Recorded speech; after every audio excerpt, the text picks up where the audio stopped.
आपल्याबरोबर आपले प्रतिनिधी दिल्लीचे शिवाजी काळे जोडले गेलेले आहेत. शिवाजी, अत्यंत महत्त्वाची सुनावणी सुरू आहे. अत्यंत मोठाचा क्षण, मोठी वेळ ही ठाकरे गटासाठी आहे. काय अपडेट्स? खरं तर ही सुनावणी देशाच्या राजकीय भवितव्याच्या संदर्भामध्ये आहे. जर राजकीय पार्टी जे असतात त्याला एक लेजिस्लेटिव्ह पार्टी असते आणि एक ओरिजिनल पक्ष असतो. त्या ओरिजिनल पक्षाकडे अधिकार असतात की लेजिस्लेटिव्ह पार्टीकडे असतात. ओरिजिनल पार्टी ठरवते की लेजिस्लेटिव्ह पार्टीचा नेता कोण असणार आहे. हे सुभाष देसाई जजमेंटमध्ये चंद्रचूड यांनी स्पष्ट केलेलं आहे की जो लेजिस्लेटिव्ह पार्टीचा जो गटनेता आहे तो पक्षाचा प्रमुख नेता जो आहे तो ठरवतो. तर हा युक्तिवाद सुरू असताना भारतामध्ये ज्या पद्धतीने परिशिष्ट 10 ज्याच्यामध्ये एखाद्या आमदारांना जर नाराज झाले किंवा लोकप्रतिनिधी खासदार असो ते जर नाराज झाले पक्षाच्या विरोधात जाऊन किंवा ज्यांना काही गोष्टी पटत नसतील तर तेव्हा त्यातील 2/3 जे घटक आहेत खासदार जे आहेत ते दुसऱ्या पक्षामध्ये विलीन होतात. मात्र ही केस अशी होती की त्यांनी सांगितलं की आम्हीच पक्ष आहोत. अशा परिस्थितीमध्ये पक्षाच्या वतीने व्हीप बजावला जातो आणि व्हीप बजावल्यानंतर त्यांना पक्षाच्या विरोधात जाऊन मतदान करता येत नाही. हा एक भूमिका होती. याच्यावरती जगभरामध्ये काय परिस्थिती आहे. इंग्लंडमध्ये 2 प्रमुख पक्ष आहेत आणि त्यांच्यामध्ये अलीकडच्या काळात 5 ते 6 पंतप्रधान आपल्याला पाहायला मिळाले. मात्र त्या ठिकाणी अशा पद्धतीने कुठलीही फूट पडताना पाहायला मिळाली नाही असं देखील कपिल सिब्बल आणि न्यायाधीशांच्या चर्चेमधून समोर आलं. त्यानंतर दुसरा मुद्दा आला की अमेरिकेमध्ये डेमोक्रॅटिक जो पक्ष आहे डेमोक्रॅट त्यांना म्हणतात आणि रिपब्लिक पक्षाची सत्ता आहे. तर ज्यावेळेस एखादं विधेयक पास करायचं असतं तेव्हा त्या ठिकाणी व्हीप बजावला जात नाही तर त्या ठिकाणी समोरच्या पक्षाच्या खासदारांशी चर्चा केली जाते. तिथल्या जे लॉ मेकर आहेत त्यांच्याशी चर्चा केली जाते. त्यांना आपला मुद्दा पटवून स्वतःच्या बाजूने मतदान करण्यास सांगितलं जातं. तिथं व्हीप ही पद्धत नाहीये. व्हीप या पद्धतीमुळे लोकशाहीचं नुकसान होत आहे असं या ठिकाणी मुद्दा मांडला गेलेला आहे. आणि त्यांचं म्हणणं असं की परिशिष्ट 10 जे आमदारांनी फूट होऊ नये किंवा खासदारांची फूट होऊ नये लोकप्रतिनिधींची फूट होऊ नये यासाठी आणण्यात आलेलं होतं ते निष्फळ ठरलेलं आहे. अशा पद्धतीचा युक्तिवाद कपिल सिब्बल यांच्याकडनं न्यायालयामध्ये करण्यात आलेला आहे. त्याच्या संदर्भामध्ये न्यायमूर्ती बागची की प्रातिनिधिक लोकशाहीच्या मान्यतेतून काय काय घडतं या संदर्भामध्ये त्यांनी भाष्य केलेलं आहे. त्याच्यावरती कपिल सिब्बल यांचं म्हणणं आहे की अमेरिकेच्या बाबतीतही असंच घडतं की त्या ठिकाणी ते कन्झर्वेटिव्ह डेमोक्रॅटिक पार्टीची चर्चा करतात रिपब्लिक चर्चा करतात. इकडे कन्झर्वेटिव्ह पार्टी सोबत इंग्लंडमध्ये चर्चा केली जात आहे. तर एकंदरीत जर पाहिली गेली तर समजूत काढणे आणि चर्चा करणे संवाद कायम ठेवणे हा जो भाग लोकशाहीमध्ये असतो किंवा असहमती दाखवणे हा देखील लोकशाहीमध्ये भाग असतो. त्या गोष्टीवरती या ठिकाणी उहापोह सुरू असल्याचं पाहायला मिळते. आणि हे जे आमदार गुवाहाटीला गेले होते सुरुवातीला 31 आमदार त्यांनी उद्धव ठाकरे यांच्या मंत्रिमंडळामध्ये मंत्री असताना कधीही उद्धव ठाकरे यांच्या संदर्भात असहमती व्यक्त केली नव्हती किंवा उद्धव ठाकरे हे 2013ला जेव्हा पक्षप्रमुख झाले बाळासाहेब ठाकरे यांच्या गेल्यानंतर त्यांच्या नेतृत्वामध्ये 2014ला निवडणुका लढल्या गेल्या 2019ला निवडणुका लढल्या गेल्या. त्यांच्या नेतृत्वामध्ये मोठ्या प्रमाणात खासदारही निवडून आले आमदारही निवडून आले. तेव्हा त्यांनी यांच्या संदर्भामध्ये किंवा त्यांच्या नेतृत्वासंदर्भामध्ये कधीही असहमती किंवा शिवाजी तुम्हाला 2 मिनिटं थांबवते मी. आता आपल्यासोबत जोडले गेलेले आहेत ॲडव्होकेट मंजुनाथ कक्कलमेली सर. आपलं स्वागत पुढारी न्यूज मध्ये. अत्यंत महत्त्वाची सुनावणी सुरू आहे यावर आपलं विश्लेषण. धन्यवाद सेनाजी. मुळात खरं तर जसं आपल्याला माहिती आहे हा खूप महत्त्वाचा प्रश्न सध्या सुप्रीम कोर्टापुढे चालवलेला आहे. कारण हा जो प्रेसिडेंट आहे हा जो केस आहे यामुळे भारतीय राजकारणावर खूप मोठे परिणाम होणार आहेत. कारण सध्या जे पक्षांतराचा विषय आहे किंवा चिन्हाचा विषय आहे हा खूप गंभीर होत चाललेला आहे. अधिक नजीकच्या कालावधीत जर आपण पाहिलो तर पक्षांतर जे घटना घडलेल्या ते अगदी सहजपणे केलं जात असल्याचं आपल्याला दिसून येतोय. समहाव या सगळ्या कारवाईंना अदरवाईज या सगळ्या पक्षांतराला कुठेतरी अँटी डिफेक्टिव्ह लॉ इफेक्टिव्ह व्हायला पाहिजे किंवा या पक्षांतर बंदीवर कैला व्हायला पाहिजे या उद्देशानं सध्या ह्या ज्या पिटिशन्स फाईल आहेत शिवसेनेच्या ज्या पिटिशन्स फाईल आहेत यामध्ये सध्या सिनियर कौन्सिल कपिल सिब्बल साहेब खूप मोठा युक्तिवाद उभा केलेला आहे. आता त्यांच्या म्हणण्यानुसार 2 गोष्टी पुढे येत आहेत. एक पॉलिटिकल पार्टी आणि legislative party. Whether legislative party command over a political party or political party command over a legislative. In short हे सांगण्याचा उद्देश असा आहे की लेजिस्लेटिव्ह पार्टी याच्यावर पॉलिटिकल पार्टीवर कंट्रोल करतं का किंवा पॉलिटिकल पार्टी लेजिस्लेटिव्ह पार्टीवर कंट्रोल करते का. तर याच्यामध्ये कायद्याच्या दृष्टिकोनावर जर बघितलो आपण पॉलिटिकल पार्टी जो आहे तो एक कमांड असतो. तो पॉलिटिकल पार्टी जो मुख्य पक्ष प्रमुख असतो तो लेजिस्लेटिव्ह पार्टीला सुद्धा कव्हर करू शकतो म्हणजे त्यांच्यावर नियंत्रण ठेवत असतो. बट हावेवर आता सध्या जो निर्णय झालेला आहे या पक्ष चिन्हाच्या संदर्भात फक्त लेजिस्लेटिव्ह पार्टी विचारात घेऊन हा निर्णय दिलेला आहे. हा सदरचा निर्णय चुकीचा असून तो कसा चुकीचा याबद्दल युक्तिवाद चाललेला आहे. नक्कीच नक्कीच मंजुनाथजी, आणखी एक महत्त्वाचा मुद्दा, तेव्हा जेव्हा आमदारांमध्ये फूट पडली होती आणि तेव्हा नंतर आमदारांना खरं तर अपात्र ठरवणं ही गोष्ट हे पाऊल उचललं गेलं पाहिजे होतं. मात्र तेव्हा तत्कालीन विधानसभा अध्यक्षांनी अपात्र ठरवणं हे गरजेचं मानलं नाही, तसं कुठलंही पाऊल उचललं नाही आणि त्याच्यामुळे विधानसभा अध्यक्षांची भूमिका सुद्धा या निर्णयानंतर कदाचित वादात सापडू शकते. नक्कीच. आता विधानसभाच्या अध्यक्षाने जो निर्णय दिलेला आहे सध्या तो निर्णय प्रलंबित आहे, न्यायालयाच्या कक्षेत आहे. तर सध्याचा निर्णय जो आहे फक्त आणि फक्त आता जसा युक्तिवाद चाललेला होता तो legislative party majority of legislative party हा कन्सिडर करून त्यांनी युक्तिवाद दिलेला आहे. आणि मेन चॅलेंज आता सध्याच्या पिटिशन्समध्ये मेन चॅलेंज तोच आहे की वेदर पॉलिटिकल पार्टी सुप्रिमसी आहे की लेजिस्लेटिव्ह पार्टी. मग त्याच्यामध्ये असताना legislative party without political party त्याचा काही इंटरफरन्स होत नाही किंवा त्याचं एक्झिस्टन्स असणार नाहीये अनलेस किंवा राजकीय पक्ष असल्याशिवाय विधिमंडळ हा अस्तित्वात असू शकत नाही. त्यामुळं राजकीय पक्षाचा वचट असायला पाहिजे आणि राजकीय पक्षातूनच हा सगळा निर्णय व्हायला पाहिजे. या पद्धतीचं युक्तिवाद चाललेला आहे. हावेवर आता अध्यक्षांनी जो निर्णय दिलेला आहे त्यावर सर्व काही प्रश्न उपस्थित केले जात आहेत. आता त्यावर सध्या ही प्रायमरी आर्ग्युमेंट चालू आहे. मला वाटतं यानंतर अजून भरपूर काही युक्तिवाद याच्यामध्ये आहे. एका दिवसामध्ये हा कन्क्लुजनचा विषय नाहीये अगदी. आणि त्यानंतर युक्तिवाद शेड्यूल केले जातील मग निर्णय यावर अपेक्षित असू शकेल. नक्कीच धन्यवाद या सगळ्या विश्लेषणाबद्दल. यानंतर जाणार आहोत आपण आमचे प्रतिनिधी सुशांत सावंत आमच्या सोबत जोडले गेलेले आहेत, परत त्यांच्याकडे जातोय. सुशांत, आता आपण ॲडव्होकेट मंजुनाथ कक्कलमेली यांच्यासोबत सुद्धा बोललो आणि त्यांनी सुद्धा त्यांच्या विश्लेषणात हेच सांगितलं की अजून खूप मोठा मार्ग आहे, खूप मोठा प्रवास आहे या सगळ्या सुनावणीचा आणि त्यानंतर अंतिम निर्णयापर्यंत पोहोचता येईल. आणखी बरंच काय काय घडणार आहे. तर या सगळ्या संदर्भात आणि सध्या खरं तर ही आता जी सिच्युएशन आहे, आता परिस्थिती, आता जी सुनावणी सुरू आहे कोर्टामध्ये, त्या सगळ्यांचा विचार घेता ही सुनावणी एका व्यवस्थित सुसूत्र बंधनामध्ये चालून पुढे जाते. काय आणखी अपडेट्स या सगळ्या संदर्भात? अशीच म्हटल्याप्रमाणे हा आता युक्तिवाद कोण करतायत तर कपिल सिब्बल जे ठाकरे गटाचे वकील आहेत, यानंतर एकनाथ शिंदेचे वकील जे आहेत ते त्यांची बाजू मांडणार. अर्थात आजच निकाल येईल का तो तर नाहीच, कारण युक्तिवाद अजून बरेच होणार आहेत. अनेकांच्या बाजू ज्या आहेत त्या समोर येणार आहेत आणि त्यानंतर अर्थात कोर्ट जो आहे तो निकाल देणार. मात्र कपिल सिब्बल सातत्याने त्यांच्या युक्तिवादात हेच सांगण्याचा प्रयत्न करतात की कशा पद्धतीनं एक सत्ता मिळवण्यासाठी कशा पद्धतीने पुढे सगळ्या चुकीच्या गोष्टी घडत गेल्या. आता जे अपडेट आपल्याला मिळते त्यामध्ये कपिल सिब्बल यांनी राज्यपालांनी बहुमत चाचणी जी सिद्ध करण्यासाठी जो कॉल केला ह्या लोकांना, तो देखील कसं चुकीचं आहे ते म्हटलं गेलं.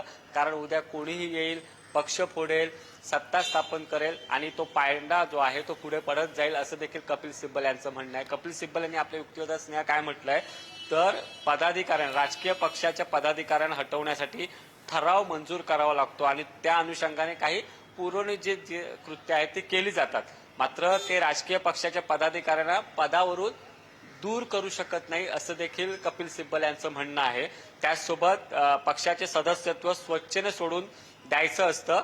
मात्र सर्वोच्च न्यायालयाने हे स्पष्ट केल्याप्रमाणे सदस्यत्व स्वच्छेने सोडणे हा त्या व्यक्तीच्या वर्तनावरून निश्चित केले जाते. त्यासाठी इतर कशाचीही गरज नाही, हेच आम्ही सिद्ध करू इच्छितो, असं कपिल सिब्बल यांचं म्हणणं आहे. त्यासोबत सर्व जे आहेत ते एकत्र मुंबईहून सुरतला आणि नंतर गुवाहाटीला गेले. त्यांनी त्या ठिकाणी जाऊन ठराव मंजूर केला आणि त्याची पूर्वकल्पना कुणालाही दिली गेली नाही, असं स्पष्टपणे कपिल सिब्बल यांनी म्हटलेलं आहे. त्यानंतर विधानसभा अध्यक्षांच्या भूमिकेवर देखील त्यांनी प्रश्नचिन्ह उपस्थित केलेलं आहे. विधानसभा अध्यक्षांनी जो निर्णय घेतला त्यावर देखील प्रश्नचिन्ह जे आहे ते कपिल सिब्बल यांनी उपस्थित केलेत. त्यानंतर अनेक गोष्टी त्यांनी म्हटलेल्या आहे की सामूहिक कृत्य म्हणजे पक्षाचं सदस्यत्व स्वच्छेनं सोडून देणं आहे. त्यामुळे आमचा कायदेशीर युक्तिवाद अत्यंत स्पष्ट आणि मर्यादित आहे असं देखील कपिल सिब्बल यांचं म्हणणं आहे. त्यामुळे कपिल सिब्बल जे आहेत ते कशा पद्धतीने ज्यावेळी स्प्लिट झालं, ठाकरेंच्या शिवसेनेत फूट पडली, त्यानंतर कशा पद्धतीने पूर्वनियोजित सगळ्या गोष्टी केल्या गेल्या आणि त्या चुकीच्या होत्या हेच सांगण्याचा कपिल सिब्बल यांचा प्रयत्न जो आहे तो स्नेहा सुरू आहे. त्यानंतर कपिल सिब्बल असं म्हणतात की न्यायालयानं असं नमूद केलं होतं की राज्यपालांनी बहुमताची चाचणी करायला नको होती, परंतु दरम्यानच्या काळात मी राजीनामा दिल्यामुळे म्हणजे कपिल सिब्बल यांनी राजीनामा दिल्यामुळे मला दिलासा देण्यात आला नाही. मी म्हणालो अशा फ्लोअर टेस्टचा काय अर्थ होतो, ज्या लोकांकडे आधीच बहुमत होते मी काय करणार होतो, म्हणून मी राजीनामा दिला. त्यावर न्यायालय म्हणाले की तुम्ही राजीनामा दिल्यामुळे आम्ही तुम्हाला दिलासा देऊ शकत नाही. हेच घडलं. न्यायमूर्ती चंद्रचूड यांनी निकालात एक अत्यंत महत्वाचं वाक्य म्हटल्याचं कपिल सिब्बल यांनी सांगितलं आहे. ते म्हणाले की तुम्ही राजकीय पक्ष आणि विधिमंडळ पक्ष यांची सरमिसळ करू शकत नाही. जर याला परवानगी दिली तर तुम्ही कोणत्याही क्षणी कोणतेही सरकार पाडू शकता, आमदार पक्ष बदलू शकतात, नवीन सरकार स्थापन करू शकता आणि राजकीय पक्षाची कोणतीही पर्वा न करता मार्ग जे आहेत ते मोकळे होऊ शकतात. हे मत देखील कपिल सिब्बल यांनी आजच्या या दरम्यान मांडलेलं आहे. त्यासोबत आपल्या लोकशाही जर टिकवायची असेल त्या भविष्याच्या दृष्टिकोनातून महत्वाचा प्रश्न असा आहे की प्रातिनिधिक लोकशाहीत अशी कार्यपद्धतीमुळे परवानगी देण्यायोग्य आहे का, म्हणजे अशा पद्धतीने परवानगी देण्यायोग्य ही गोष्ट आहे का, असा देखील सवाल त्यांनी न्यायालयात उपस्थित केला. त्यामुळे कपिल सिब्बल सातत्याने हेच सांगण्याचा प्रयत्न करतायत की ज्यावेळी एकनाथ शिंदे यांनी ठाकरेंचा शिवसेनेचा पक्ष फोडला आणि त्यानंतर हे सगळे आमदार 40 आमदार जे एकनाथ शिंदेसोबत गेले ते कशा पद्धतीने पुढच्या गोष्टी चुकीच्या घडत गेल्या हेच सांगण्याचा प्रयत्न कपिल सिब्बल या आपल्याला बघायला मिळत आहेत. स्नेहा. नक्की सुशांत, खरं तर कपिल सिब्बल अत्यंत जोरदार युक्तिवाद मांडतात, जोरदार पद्धतीने बाजू मांडतात ठाकरे गटाची आणि कोर्टसुद्धा माननीय न्यायालयसुद्धा या सगळ्या संदर्भात विचारविनिमय करत आहे आणि एक एक निरीक्षण नोंदवत जात आहे. मात्र आता यापुढे कपिल सिब्बल जो युक्तिवाद मांडणार आहेत आणखी कोणते महत्त्वाचे मुद्दे यात असण्याची शक्यता आहे? स्नेहा, आता कपिल सिब्बल हळूहळू युक्तिवाद जो आहे तो मांडत आहेत. आपण जर बघितलं असं त्यांनी सांगितलंय की 39 आमदार त्यावेळी 31 आमदार सुरतला गेले होते आणि गुवाहाटीपर्यंत पोहोचेपर्यंत त्यांची संख्या जी आहे ती 8ने वाढली, म्हणजे 39 आमदारांची संख्या झाली. कारण आता आपल्याला भाजप सोबत सरकार स्थापन करता येईल हे त्यांना स्पष्ट झालं होतं. सुरुवातीला काही आमदार जायला तयार नव्हते, मात्र ज्यावेळी त्यांना विश्वास देण्यात आला की भाजप सोबत तुमचं सरकार स्थापन होईल त्यावेळी आमदारांची संख्या वाढल्याचं कपिल सिब्बल यांनी आता आपल्या बाजू मांडताना म्हटलंय. त्यासोबत अर्थातच ही पद्धत सर्वत्र वापरली जात आहे. लोकशाही मूल्याचं रक्षण कसं करायचं याचा निर्णय आता न्यायालयाला घ्यावा लागेल. पक्षावर त्यामुळे कुठेतरी न्यायालयाला त्यांनी सांगितलंय की सर्रास ज्या पद्धतीने आता पक्ष फोडले जात आहेत, आमदार फोडले जात आहेत, ही सर्रास पद्धत झालेली आहे. त्यामुळे लोकशाही जर वाचवायची असेल तर आता तो न्यायालयाने निर्णय घ्यावा लागेल असं म्हणत त्यांनी भाजपवर देखील कोर्टामध्ये अप्रत्यक्षपणे टीका केल्याचं बघायला मिळत आहे. त्यासोबत राजकीय पक्षाचा कोणताही वैध निर्णय हा विधिमंडळ पक्षाच्या बहुमताच्या इच्छेपेक्षाही वर ठरला पाहिजे. यावर ज्येष्ठ कपिल सिब्बल म्हणतात की अगदी बरोबर आहे, कायदा हाच आहे, पण आता काहीतरी नवीन घडत आहे आणि हे केवळ एका प्रकरणापुरतं मर्यादित नाही तर पक्षांतराचा एक पूर्णपणे नवा टप्पा सुरू झालेला आहे. आता काय होते की विधिमंडळात गेलं जातं आणि त्यानंतर आपण बघितलं असाल तर या सगळ्या गोष्टी घडतात असं देखील कपिल सिब्बल यांचं म्हणणं आहे. त्यामुळे कपिल सिब्बल प्रत्येक बाजू जी आहे ती मांडताना आपल्याला बघायला मिळत आहेत. कशा पद्धतीने हे आमदार गुवाहाटीला गेले, सुरतला गेले आणि त्यानंतर निर्णय जे आहे ते राज्याच्या बाहेर घेण्यात आले आणि सातत्याने ते आता देखील म्हणतायत की कशा पद्धतीने भरत गोगावले यांची निवड चुकीची आहे यावर त्यांनी बोट ठेवलेलं आहे. नक्कीच या सगळ्यामध्ये सुशांत आणखी एक महत्त्वाचा मुद्दा म्हणजे ज्या प्रकारे सरकार तेव्हा तयार झालं होतं त्याच्यावर खरं तर कपिल सिब्बल यांनी सुद्धा बोट ठेवलेलं आहे. तर त्याविषयी काय महत्त्वाचे मुद्दे मांडण्यात आलेले आहेत कपिल सिब्बल यांच्यातर्फे तत्कालीन गुवाहाटी नात्यानंतर जे सरकार निर्मिती झाली त्या संदर्भातले अपडेट सांगाल? स्नेहा, कपिल सिब्बल यांनी हेच सांगितलंय की कशा पद्धतीने चुकीच्या गोष्टी ज्या आहेत त्या घडत गेल्या. सगळे आमदार जे आहेत ते कशा पद्धतीने सुरत गुवाहाटीला गेले आणि त्यानंतर मगाशी देखील त्यांनी 2 वेळा आपल्या याच्यामध्ये सांगितलं की जी निवड झाली त्या निवड कशा चुकीच्या ठरत गेल्या आणि त्यानंतर सगळं ठरवून हे लोक मुंबईत आले आणि नंतर सरकार स्थापन करण्यात आलं. आता देखील कपिल सिब्बल यांची एक बाजू येते. ते म्हणतात की मूळ गृहीत सिद्धांत जो आहे असा आहे की एका राजकीय पक्षात दोन परस्पर विरोधी गट किंवा घटक आहेत, याचा विधिमंडळ पक्षाशी कोणताही संबंध नाही. जेव्हा राजकीय पक्षातील दोन विरोधी गट स्वतःलाच खरं असल्याचा दावा करतात तेव्हा निवडणूक आयोग पक्ष घटनेच्या कामकाजाची आणि कागदपत्राची तपासणी करतोय आणि कोणता गट मान्यताप्राप्त राजकीय पक्ष आहे हे निवडणूक आयोग ठरवतं. परिच्छेद 15चा त्यांनी दाखला दिलाय. परिच्छेद 15चा मूळ पायाच राजकीय पक्षातील हा वाद आहे. मग अशा वेळी विधिमंडळ पक्षाला यामध्ये कसे आणले जाऊ शकते असा त्यांनी प्रश्न विचारलाय. त्यामुळे विधिमंडळावर देखील त्यांनी बोट ठेवलेलं आहे. प्रत्येक बाजू जी आहे ती कशा पद्धतीने विधिमंडळात आमदार अपात्रतेचा निर्णय घेण्यात आला, अध्यक्षांच्या भूमिकेवर त्यांनी बोट ठेवलेलं आहे, राज्यपालांच्या भूमिकेवर त्यांनी बोट ठेवलेलं आहे. त्यानंतर आणखी ते बाजू मांडताना आपल्याला बघायला मिळतात. ज्या ठिकाणी आपण जर बघितलं असेल कपिल सिब्बल म्हणतात की राजकीय पक्षात कोणताही विरोधी गट सुशांत, अस्तित्वात 2 नव्हता, मिनिटं तरीही थांबते. एक निवडणूक महत्त्वाची आयोगाने अपडेट येते. दोन्ही आजची सुनावणी जी आहे या प्रकरणासंदर्भातली ती संपली. आता उद्या पुन्हा दुपारी 2 वाजता सुनावणी सुरू होणार आहे. या सगळ्या प्रकरणासंदर्भात आजची सुनावणी संपलेली आहे. उद्या आता पुन्हा सुरुवात होणार आहे या सुनावणीला. उद्या दुपारी 2 वाजता सुनावणी होणार आहे. जाऊया, आमचे प्रतिनिधी शिवाजी काळे आमच्या सोबत आहेत. शिवाजी, आजची सुनावणी संपलेली आहे, काय अपडेट्स?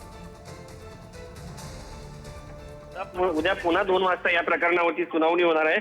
सगळ्यात महत्वाचं म्हणजे आज ओरिजिनल पार्टी महत्वाची की लेजिस्लेटिव्ह पार्टी महत्वाची.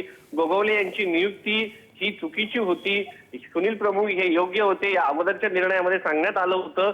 त्याचा उहापोह करण्यात आला. इलेक्शन कमिशनचे काय अधिकार आहेत, पॅरा 15 नुसार एखाद्या पक्षाची घटना ही लोकशाही पद्धतीने आहे की नाही हा ठरवण्याचा अधिकार कोणाचा आहे, हे सगळे मुद्दे या आजच्या सुनावणीमध्ये मांडण्यात आले.